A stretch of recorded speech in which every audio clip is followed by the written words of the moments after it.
tal? Buenos días, buenas tardes. Soy Alberto Schneider y este es el espacio de opinión y análisis de la 4TV.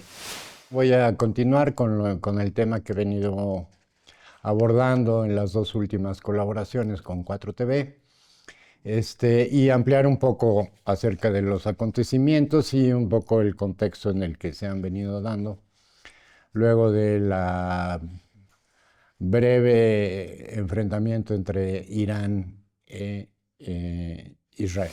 Como sabemos, el día 13 de junio, Israel realiza un ataque sorpresivo contra Irán, básicamente, en principio, dirigidos hacia las instalaciones militares, particularmente las supuestas instalaciones em, que, según Occidente, según Israel, según Estados Unidos, Irán está preparando, digamos, para poder construir armas nucleares. En el ataque, como suele realizar Israel, pues no solo atacó a algunas posiciones, digamos, estrictamente militares, sino zonas residenciales civiles, y en particular lanzó dos drones de alta potencia en contra de dos de los principales científicos nucleares israelíes, y debido a lo cual murieron, pues, aparte de estos dos científicos, sus familias y varios vecinos. En estos dos ataques en particular murieron 17 personas. Este tema no solo es muy grave en el sentido de atacar a civiles, que es un delito de lesa humanidad, es un delito de guerra, un crimen de guerra, de acuerdo con la legislación humanitaria internacional, sino que pues es una práctica común, ya se ha visto en diversas ocasiones, en diversos ataques, como Israel ha dirigido sus ataques de manera principal contra la población civil. Recordemos solamente el ejemplo de hace unos meses, que no solo es muy grave en sí mismo por justamente atacar a civiles, sino que representa una nueva modalidad de la guerra contemporánea, en la cual, pues, las personas comunes y corrientes, los ciudadanos, que día a día realizan sus actividades normales, se convierten, gracias a la tecnología desarrollada por Israel, en armas en contra de sí mismos y de las personas que estén a su alrededor. Es una modalidad de terrorismo altamente sofisticada, altamente avanzada, que el Estado sionista de Israel ha utilizado, digo, en esta ocasión en Líbano, en contra de población civil. En ese ataque resultaron heridos y gente que perdió, pues, parte de la cara, ojos, en fin, manos, y algunos fallecieron, sobre todo niños que por desgracia estaban cerca del aparatito de envío de mensajes. Entonces, digamos, este tipo de ataques selectivos en contra de población civil o en contra de blancos que son civiles, es decir, que no tienen ningún interés militar, ningún objetivo militar estratégico, ha sido la pauta de Israel desde que comenzó, digamos, el Estado de Israel en 1948.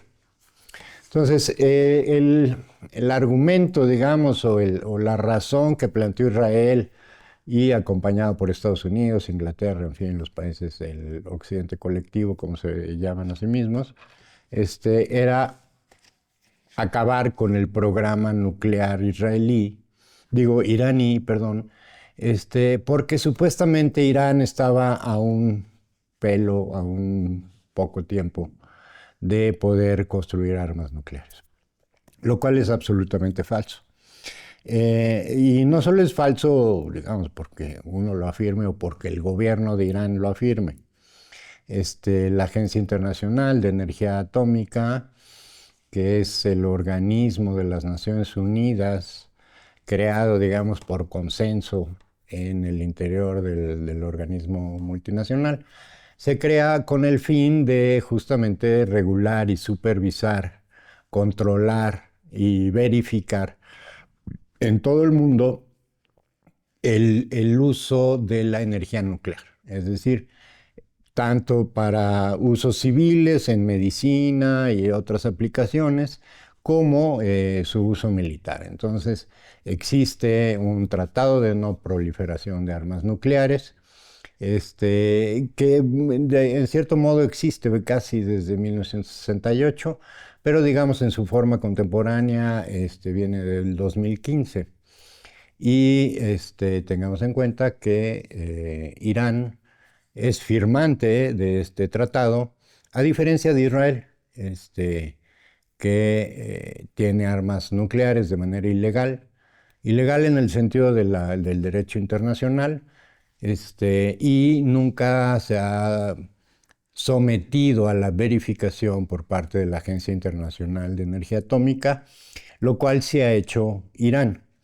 En el último informe de esta agencia se demuestra con claridad que Irán no tiene ni la capacidad ni las intenciones de construir armas nucleares. Sin embargo, ha sido un leitmotiv, una cantaleta permanente prácticamente desde 1995.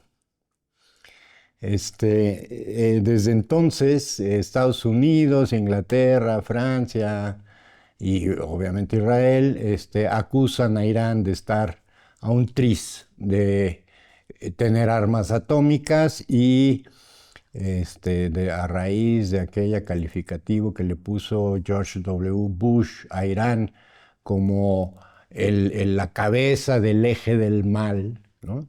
que pues básicamente se refiere a cualquier país islámico o musulmán que no se pliegue a los intereses de los Estados Unidos y de Inglaterra, sobre todo, que son los principales instigadores de la destrucción del mundo musulmán desde la creación, no solo desde la creación del Estado israelí, sino desde la intervención inglesa, desde la expansión inglesa en el Medio Oriente, ¿no? Que ya tiene pues más de 2 siglos, pero que digamos que se arrecia, se fortalece hacia finales del siglo XIX, abarca pues prácticamente todo el siglo XX y lo que llevamos de este siglo XXI.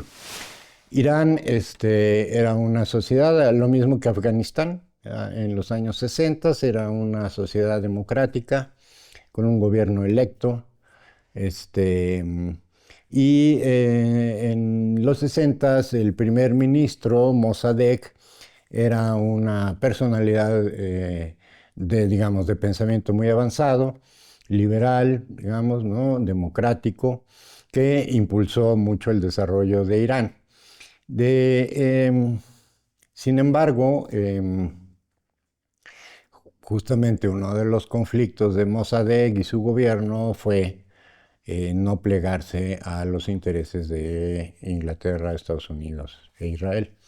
Y entonces viene un golpe de Estado en 1963, mediante el cual Estados Unidos derriba el gobierno de Mossadegh e impone al Shah Mohammad Reza Pahlavi, que instaura, como todos los gobiernos impuestos por Estados Unidos, un régimen de terror. Y bueno, más allá de sus políticas internas en contra de su propia población, una de las cosas que hace Reza Pahlavi es crear el programa nuclear iraní con el apoyo y la tecnología norteamericana. Es así como inicia Reza Pahlavi el programa nuclear iraní con fines civiles, ¿no? Para el desarrollo de su industria eléctrica y otras, como dije, la de medicina, en fin, otras aplicaciones de la energía atómica. Y como dije, Irán es parte, digamos, del acuerdo de no proliferación de armas nucleares desde su forma actual, que es de 2015, y ha sido ratificado en diversas ocasiones. Y como ya comenté también aquí en otra de mis participaciones, para el Islam chiita, ¿no? Que es la escuela islámica predominante en Irán, ¿no? El propio Ali Khamenei es musulmán chií, ¿no?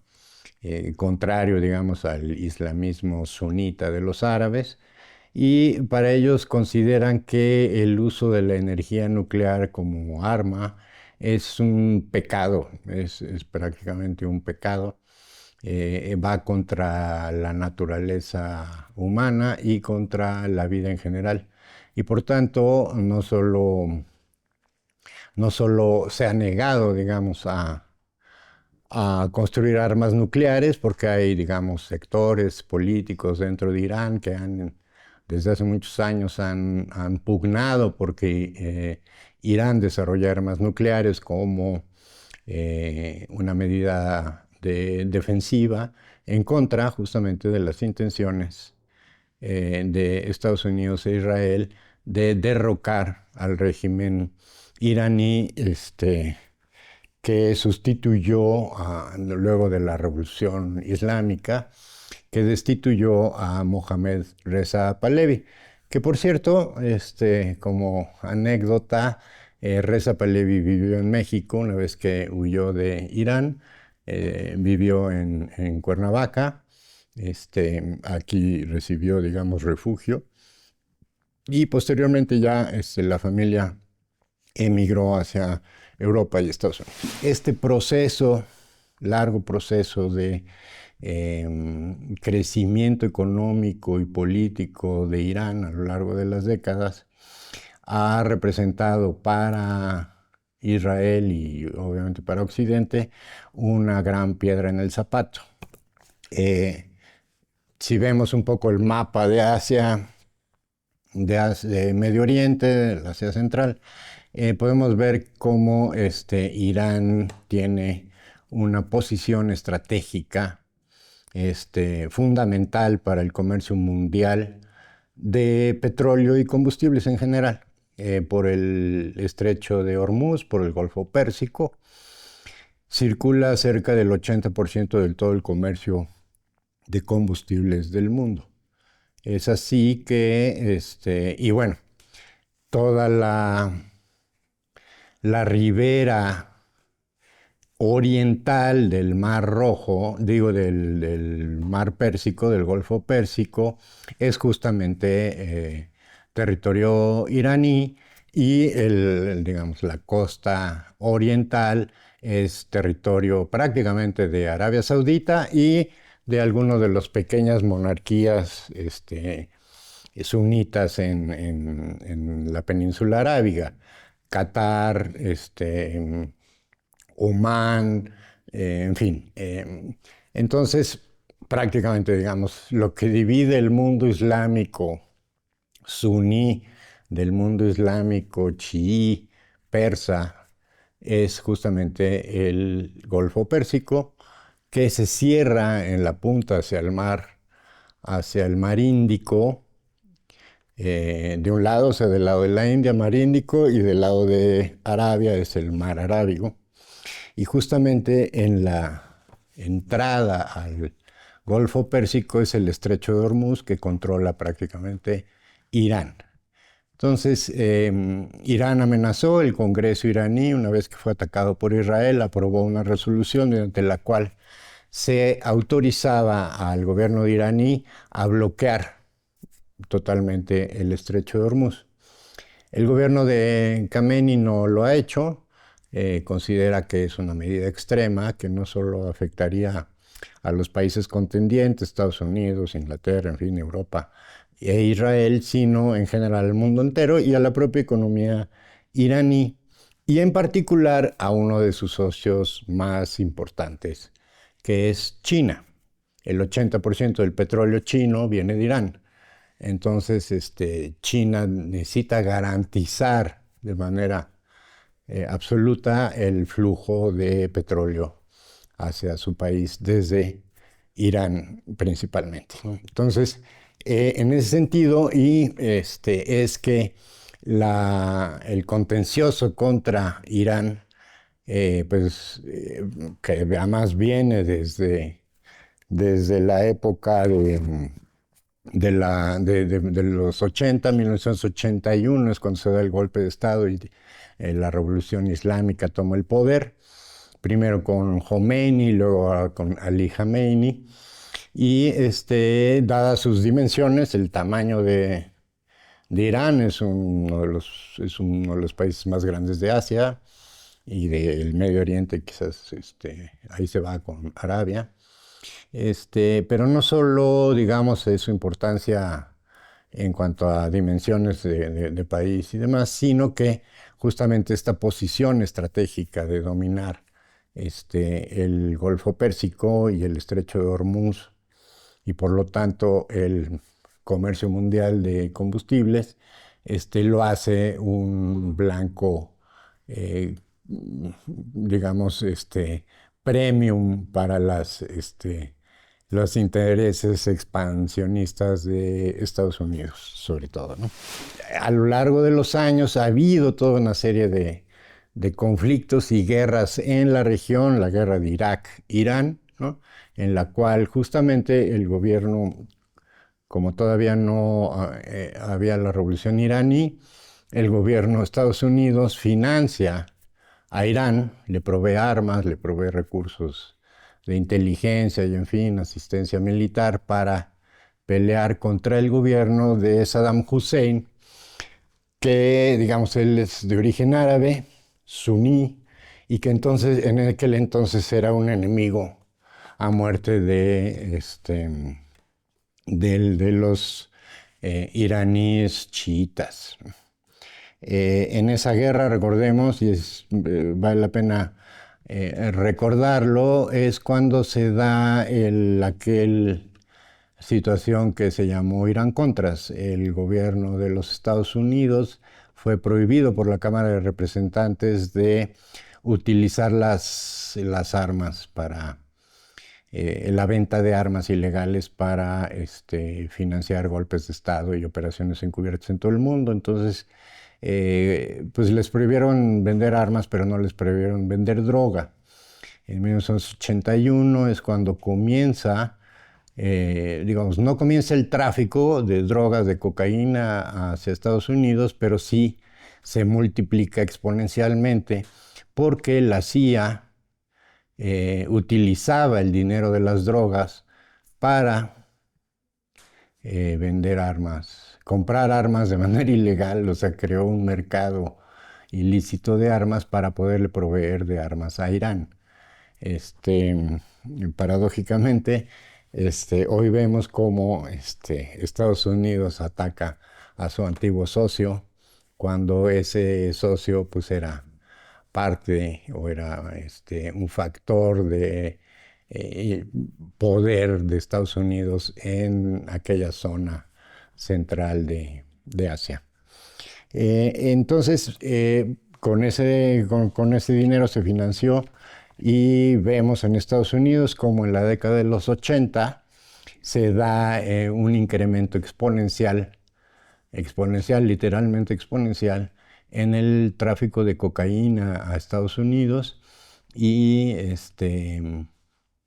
que sirvió para financiar las contrarrevoluciones en Centroamérica y Sudamérica, sobre todo en Colombia y Nicaragua. Entonces, bueno, vemos que a lo largo de los años ha sido ahí una zona conflictiva, ¿no? Con multitud de cambios políticos y de regímenes políticos gracias a la intervención occidental en función de la riqueza mayor que tiene la región, que son los combustibles, petróleo y gas. Y desde entonces, digamos, no ha dejado de haber guerras y conflictos entre países o entre grupos de países con respecto a otros. Recordemos rápidamente, en 1914 se da el acuerdo Sykes-Picot, mediante el cual Francia e Inglaterra se reparten el Medio Oriente en previsión de que el eje inglés ganara la Primera Guerra Mundial. Esto es en 2014-2015, ya anticipaban el triunfo en la Primera Guerra Mundial, alentada por Gran Bretaña, sin lugar a dudas, lo mismo que la Segunda Guerra. Y desde 1914 ya Francia e Inglaterra firmaron un pacto, que comenté, Sykes-Picot, un pacto secreto. En aquel entonces, algunos años después fue dado a conocer públicamente, mediante el cual se hacían esta repartición. Y Francia se quedaba con Líbano y con Siria, Gran Bretaña se quedaba con parte de lo que era el Emirato de Transjordania, que abarca Palestina, lo que hoy es Palestina, Jordania, y una parte del Sinaí egipcio. Finalmente viene la Primera Guerra Mundial, Alemania es derrotada, el eje aliado alemán es derrotado, junto con Grecia y el Imperio Otomano, que fue aliado de Alemania. Entonces, gracias también al apoyo árabe a las tropas inglesas, es como logran derrotar al Imperio Otomano y obviamente el Imperio Otomano se derrumba y sus posesiones en Arabia y esta parte de Palestina, Siria, Líbano, que eran parte del imperio, pasan a formar parte de Inglaterra y de Francia, o cuando menos bajo el mandato primero de la Sociedad de las Naciones y posteriormente, a partir de 48, de la Organización de las Naciones Unidas, que le concede el mandato tanto a Francia como a Inglaterra de estas tierras, ¿no? Entonces, Inglaterra se queda con Palestina, con Transjordania, o lo que es Jordania, parte del Sinaí, Irak, y como dije, Francia se queda con Líbano y con Siria, principalmente. Obviamente, ahí hay un conflicto, como todos los que ha generado el colonialismo europeo, en el cual pues siempre favorecen a aquellas comunidades, digamos, minoritarias para debilitar al poder político de las comunidades mayoritarias en una zona o región. Y digo, lo han hecho así en todos lados, ¿no? Desde siglos atrás, ¿no? Entonces, de esta manera parten no solo un territorio que en alguna vez fue una sola nación, digamos, ¿no? La Transjordania, principalmente, sino que parten también a sus poblaciones originarias, que era una mezcla bastante sui generis de diversas poblaciones. En 1948, la mayor población en Palestina, por ejemplo, es de árabes palestinos. El segundo grupo étnico con mayor población en lo que es actualmente Palestina eran perdón, los bereberes, se me fue, perdón. Y en tercer lugar, los judíos. Pero también había sudaneses, incluso judíos sudaneses, drusos, en fin, de diversas nacionalidades. Era un gran conjunto de pueblos que vivían desde hace cientos, si no es que miles de años, en un territorio, digamos, más o menos uniforme, que abarcaba parte del norte de Arabia hasta Irak y bueno, parte de Egipto. Entonces, en 1948 se crea el Estado israelí mediante una resolución de la ONU, aunque como dije la vez pasada, la resolución de la ONU reconoce, lo que se aprueba en la ONU es la creación de 2 estados. Sin embargo, en la práctica, el único estado que es reconocido por las potencias entonces, que finalmente es lo que le da realidad a un papel firmado, solamente reconocen a Israel y nunca es reconocida Palestina. De la creación del Estado de Israel se han surgido diversos enfrentamientos militares, guerras, lo que se llaman las guerras árabes e israelíes. La primera es en el mismo año, 1948, de su creación, porque, digamos, los países árabes alrededor están totalmente en contra de la creación de un enclave colonial en el corazón del mundo musulmán.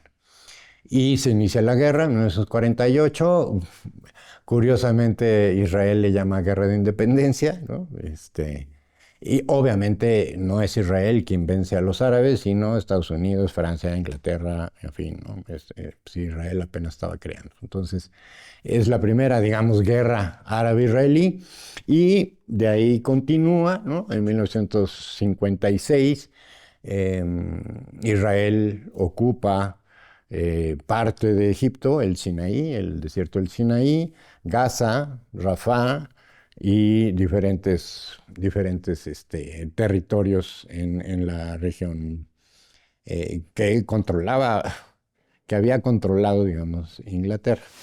Se retira el año después por la intervención de la Sociedad de Naciones, por la ONU, perdón, y unos pocos años después, bueno, antes de ello, comentar, desde mucho antes de su creación como Estado, Israel ya contaba con una serie de milicias terroristas que no solo realizaron, digamos, que originalmente surgieron como una resistencia contra la Alemania nazi, pero también como una resistencia contra Occidente. De hecho, varias de ellas son creadas mucho antes, no solo de la guerra, de la Segunda Guerra, sino posterior a la Primera Guerra, inmediatamente posterior a la Primera Guerra Mundial, y desde entonces funcionaron. Cuando se crea el Estado israelí, estas milicias terroristas, por ejemplo, nada más y nada menos, en 1946, la milicia Irgun, comandada por un personaje muy conocido en el mundo que se llamaba Menachem Begin, era su líder de Irgun, realiza uno de los mayores atentados contra Inglaterra. Vuelan en 1943 el Hotel Rey David de Jerusalén, que era nada más y nada menos las oficinas del mandato inglés en Palestina, y las oficinas donde colocan las bombas eran sus propias oficinas de Irgun, porque Irgun era un organismo israelí, o sea, una milicia terrorista israelí, formada y entrenada por la inteligencia inglesa. Operaban desde las instalaciones del mandato inglés, y cuando Churchill restringe la colonización de Palestina por europeos judíos, dado los conflictos que ya se habían generado y que se venían generando desde muchos años antes en la Palestina, ¿no? Recordemos, en 1932 se da la Comisión Peel para justamente estudiar lo que estaba pasando y proponer una solución a los conflictos de la población originaria árabe palestina en relación con la llegada cada vez más masiva de judíos europeos. Y esto estaba creando muchos conflictos para el mandato inglés, que necesitaba en cierto modo mantener una relación más o menos buena tanto con Egipto por un lado como con Arabia Saudita, ¿no? Rápidamente recordamos, Arabia Saudita colabora con el Imperio Inglés para derrotar al Imperio Otomano, y de ahí es que la Casa Real Saud se consolida como la dinastía gobernante hasta la fecha en Arabia, siempre de la mano del Imperio Inglés y ahora del Imperio Norteamericano, ¿no? Entonces, los árabes, sobre todo la dinastía Saud, ha sido una dinastía plegada, digamos, a los intereses de Estados Unidos y de Israel en la región. Y también de ahí los conflictos con Persia, digo, con Irán, ¿no? De los árabes con los persas en Irán. En ese entorno de conflictos por el avance y estas organizaciones terroristas, una vez que se crea el Estado israelí en 48, pasan a formar parte y se integran como una sola fuerza militar, de donde surgen las fuerzas de defensa israelí, por un lado, y por otro lado, el Mossad, es decir, los servicios de inteligencia y terrorismo oficial del gobierno israelí. Surgen de organizaciones terroristas. Menachem Begin fue durante muchos años, más de una década, uno de los terroristas más buscados por el Imperio Inglés. Se ofrecían recompensas por él. Era puro circo en realidad, porque finalmente era una persona y su grupo y su organización terrorista eran pues afines al gobierno inglés y en cierto modo, si bien digamos respondían a los propios intereses de Israel, entre comillas, pues fueron siempre de la mano de Gran Bretaña, hasta que Gran Bretaña empezó a poner estas restricciones y entonces respondieron con violencia. No solo volaron el Hotel Rey David, sino cometieron otra serie de atentados, incluso en territorio inglés, en Gran Bretaña, en la isla de Gran Bretaña, ¿no? Y aún así, el gobierno inglés nunca detuvo a Menachem Begin. Fue años después, fue primer ministro de Israel y nada más y nada menos que Premio Nobel de la Paz. El Premio Nobel de la Paz se la dieron a un terrorista que durante más de una década fue buscado por terrorista en Inglaterra, y pues 20 años o 25 años después le dan el Premio Nobel, que se lo dan gracias a los acuerdos de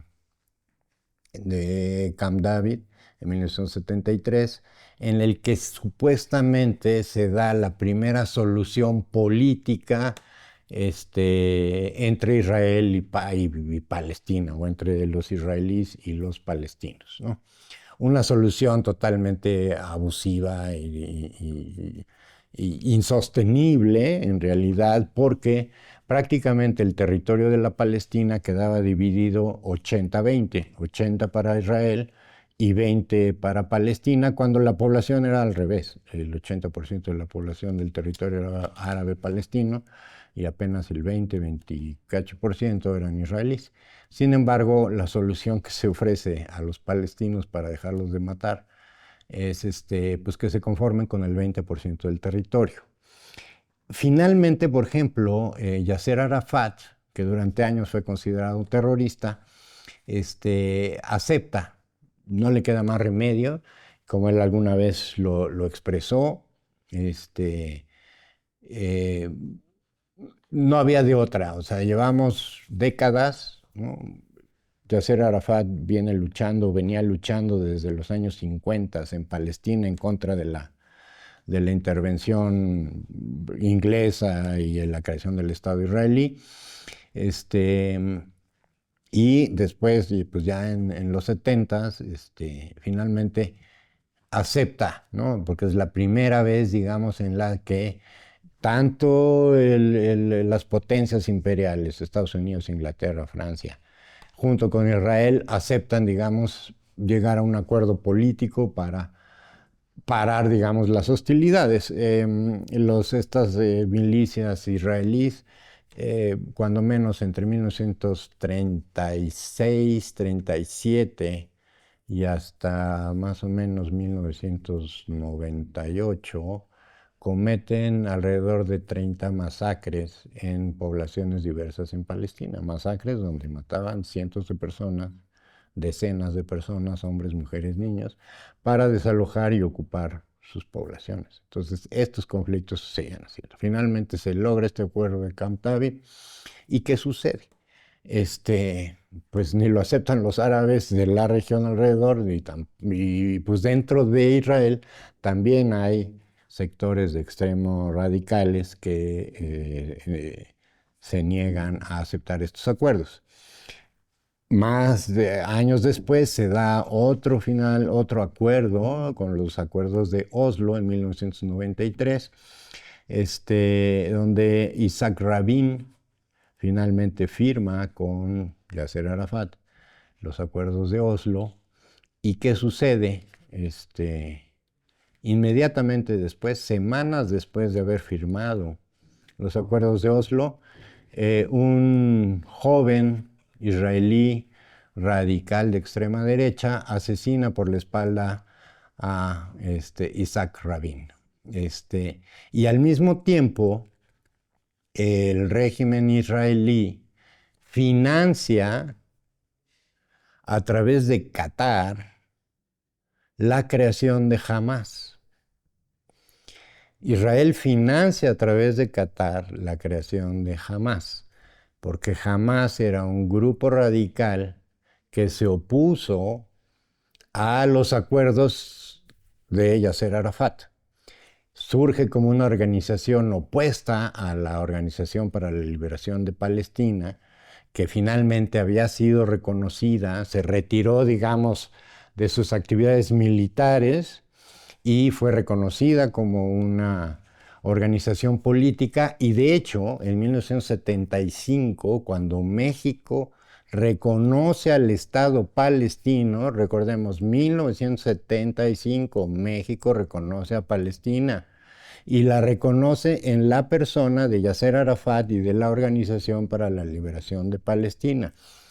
Ese reconocimiento, más el haber votado a favor de considerar al régimen israelí como un régimen apartheid, le representan a México una de las boicots económicos más difíciles que ha sufrido nuestro país, y de hecho tuvo consecuencias directas en la devaluación del peso de 1976. Fue bastante vergonzoso el asunto porque México tuvo que recular en sus posiciones extremas. El secretario de Relaciones Exteriores, que votó a favor de considerar a Israel como un estado apartheid, fue destituido de su cargo, y el presidente Luis Echeverría, digamos, tuvo que recular por las presiones económicas y el boicot económico contra nuestro país. Por eso es que hay que tener mucho cuidado. Yo sí considero que México ha sido quizás demasiado cauto en relación con lo que está sucediendo actualmente en Israel, pero es imposible políticamente para nuestro país realizar algún tipo de acción mucho más severa en contra de Israel. Porque no es ir en contra de Israel, sino en contra de Estados Unidos. Y bueno, pues lo vemos nada más con lo que sucedió en días pasados, esta información totalmente manipulada, porque no hay ninguna prueba de que efectivamente se esté lavando dinero a través de los bancos que se mencionó el gobierno de Estados Unidos, pero es un frente más en contra de nuestro país. Y recordemos lo que dijo Pam Bondi, la secretaria de Seguridad Nacional, hace unos días, de que México es parte de ese eje del mal que desde 2002 George W. Bush calificó y incluyó a Irán, a Corea del Norte, en fin, a cualquier país que se oponga al expansionismo colonialista de Estados Unidos. Resulta que es un país terrorista y es un país que forma parte del eje del mal. Pam Bondi nos incluyó en ese en ese paquete. Y al mismo tiempo viene la denuncia, en realidad es una treta política de acusar a bancos mexicanos como lavadores de dinero de empresas chinas. Entonces, de ese tamaño es la presión política contra nuestro país. Aparte, obviamente, con el tema de las deportaciones, que como, y lo vuelvo a decir, el problema no son las deportaciones legales, sino toda la ilegalidad que desató este asunto. Estados Unidos, ICE y la CBP están contratando a grupos de la extrema derecha, los Proud Boys, ¿no? Están contratando a cazadores de recompensas, que allá es bastante común el asunto, ¿no? Y otros grupos organizados de choque, ¿no? De extrema derecha, y los contratan por una especie de outsourcing y les ponen un uniforme de ICE o de CBP para detener. En menos de un mes han sido asesinados alrededor, cuando menos lo que yo tengo registrado en prensa norteamericana, han sido asesinadas al menos 5 mexicanos. Ayer, antier, una mujer embarazada que estaba a días de dar a luz con un embarazo delicado, un embarazo de cuidado, fue arrestada, fue metida en un centro de detención y le negaron atención médica, perdió a su bebé y ella está en un muy grave estado de salud. En fin, vimos la detención del jardinero ¿no? Y así sucesivamente. Entonces, lo que está desatando en Estados Unidos, hoy en la mañana hubo una balacera con supuestos agentes de ICE que intentaron entrar a un domicilio particular y pues resulta que el domicilio particular no era de migrantes indocumentados, sino de gringos en toda forma, y en toda forma significa gringos armados, entonces pues respondieron a balazos, ¿no? Este tipo de incidentes se van a multiplicar día con día. Los abusos contra mexicanos, contra norteamericanos de origen latino, mexicanos o de cualquier otra origen, van a ser cada vez más crudos, más fuertes y, por desgracia, más violentos. Estos son los contextos en los cuales se está dando este conflicto de Irán-Irak, de Irán-Israel, y bueno, en relación, digamos, quizás lo único bueno que puede uno encontrar en todo esto es que por primera vez desde la existencia del Estado, del ente colonialista israelí, ha sido derrotado brutalmente en batalla en tan solo 10 días, ¿no? Los ataques de Irán contra Israel causaron un daño enorme en las posibilidades militares de Israel. Irán destruyó el centro de mando del Mossad, el centro del Estado Mayor Conjunto de las Fuerzas Armadas israelíes, el Ministerio del Interior, el centro Weizmann, Chaim Weizmann, que fue el primer presidente de Israel en 1948, el centro Chaim Weizmann, que es el centro especializado en la fabricación de armas químicas y armas biológicas de Israel.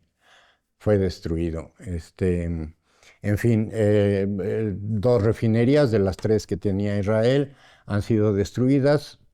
2 de sus principales puertos están completamente destruidos. Elbit en el Mar Rojo y Haifa en el Mediterráneo. Israel gastó en estos 12 días de guerra cerca de 30,000 millones de dólares en defenderse, más los cerca de 15,000 millones de dólares que le costó a Estados Unidos su operación contra Irán. Finalmente Irán, pues sí, asesinaron a personas inocentes, a civiles, científicos, nucleares que no tienen nada que ver con el diseño y fabricación de armas nucleares, sino con el desarrollo reactores para la generación eléctrica, implementos de radiología para el tratamiento de cáncer y todo ese tipo de cosas, ¿no? Y con sus familias además, ¿no? Y vecinos. En cambio, Irán bombardeó única y exclusivamente blancos militares. El problema es que Israel, como siempre lo ha hecho desde que existe, viola toda norma internacional, sobre todo en lo relativo a lo que se llama el derecho internacional humanitario, que explícitamente prohíbe que haya instalaciones militares en medio de una zona civil, cosa que Israel incumple absolutamente. Por ejemplo, nada más para darles un ejemplo, una de las oficinas principales del Ministerio de Defensa israelí, donde está su principal comandante, el ministro de Defensa y además el jefe de las Fuerzas Armadas, está en los últimos 6 pisos de la Universidad Hebrea de Jerusalén, en Tel Aviv. Se llama Universidad Hebrea de Jerusalén, pero está en Tel Aviv. Bueno, tiene diferentes sedes, pero la sede de Tel Aviv alberga el comando de las Fuerzas Armadas israelíes, la universidad, y por lo tanto se convierte en un blanco legítimo de guerra. Se publicitó mucho, por ejemplo, un supuesto bombardeo a un hospital israelí. Finalmente, como todo lo que hace Israel es mentira, sobre todo en este tipo de temas, resulta que pues, no se bombardeó un hospital. Se bombardearon las oficinas y los edificios alrededor de ese hospital porque es una zona militar, ¿no? Son edificios militares que albergan diferentes instalaciones y sistemas militares en Tel Aviv, y en medio de los edificios estaba el hospital militar, que fue dañado. Además fue dañado de manera muy ligera, ¿no? Rotura de vidrios, plafones, cositas así, pero en realidad el hospital no fue bombardeado. En cambio, Israel ya destruyó absolutamente todos los hospitales de Gaza. Cerca de 70 hospitales o centros de salud en Gaza han sido absolutamente destruidos por Israel. Entonces, así está un poco la cuestión. Israel acaba de perder de una manera brutal todo su poderío militar. Lo único que le queda es, pues, lo necesario para seguir destruyendo a Gaza y al Líbano. Hoy mismo realizó un ataque masivo en contra del Líbano. Hoy mismo en la mañana realizó un ataque contra una escuela, albergue, en la que más o menos en el conteo de poquito antes de comenzar esta colaboración, simplemente nada más en ese bombardeo de esa escuela, hoy en la mañana, 27 de junio, murieron cerca de 200 personas, la mitad, prácticamente la mitad, niños y niñas. Es así como se comporta Israel. Por esa razón, por esta derrota tan brutal en tan poquito tiempo y de una manera tan precisa por parte de Irán contra Israel, fue que Estados Unidos intervino y bombardeó Irán. El bombardeo contra Irán, a pesar de lo que quiso plantear el presidente Trump, pues no tuvo realmente ningún mayor efecto, ni en el programa nuclear iraní, ni en sus capacidades militares. Finalmente sí destruyeron, dañaron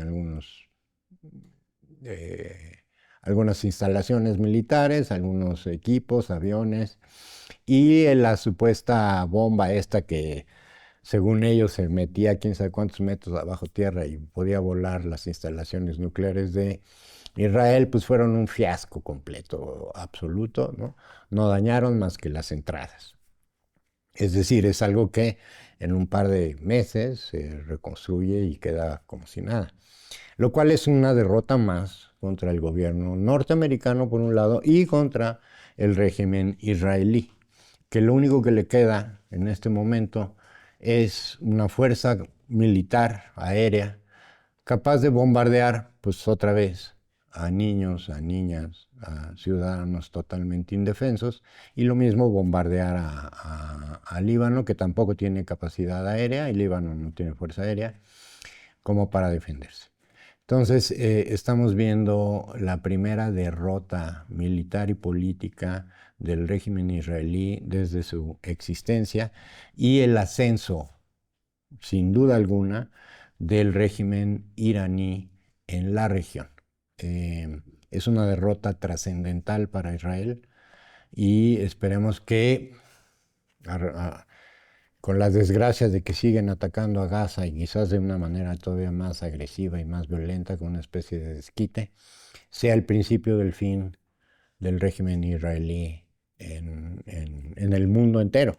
Según el historiador israelí Ilan Pappé, que por cierto se lo recomiendo mucho, es uno de los grandes historiadores israelíes antisemita.